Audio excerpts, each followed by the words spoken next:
আসসালামু আলাইকুম। আজকে আমি অবস্থান করতেছি বিন্নবাড়ি ইউনিয়ন বাউলারচর গ্রাম আরিয়াল খান নদীর একদম দ্বার প্রান্তে, যেখানে কিছুদিন আগে এই রাস্তাটি সংস্কার করা হয়েছে।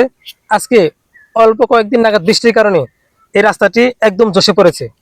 আমি পুনরায় আবার এই রাস্তাটি নির্মাণ করার জন্য, এই রাস্তাটি পূর্ণ নির্মাণ হলে বাউলারচর কটিয়াদির এবং বলতার ব্রিজের যে যোগাযোগ ব্যবস্থা এটা সচল হয়ে পড়বে, আর এই এলাকার মানুষ খুব সচ্ছলভাবে চলাফেরা করতে পারবে। আমি এই কাজটি আবার পুনরায় দ্রুত নির্মাণ করার জন্য দৃষ্টি আকর্ষণ করছি। আপনারা উপরোক্ত সংশ্লিষ্ট আছেন আমাদের এই বাউলারচরবাসীর এই দুর্ভোগ থেকে মুক্তি দেওয়ার জন্য। আজকে আমাদের এই রাস্তাটি অতি দ্রুত সংস্কার না করলে আরিয়াল খান নদীর পানি কবলে পড়ে এই বাউলারচরবাসী একদম প্লাবিত হয়ে যাবে। আমরা চাই অতি দ্রুত আমাদের রাস্তাটি সংস্কার করা হোক এবং আরিয়াল খান নদীর যে বেড়িবাঁধ এটা সঠিক থাকুক। তাহলে বাঁচবে বাউলারচরবাসী, তাহলে বাঁচবে আমাদের বিন্নাবাড়ি ইউনিয়নের সর্বস্তরের জনগণ। আপনারা সকলে দ্রুত আমাদের রাস্তাটি সংস্কার করে দিবেন, আপনাদের সকলের দৃষ্টি আকর্ষণ করছি।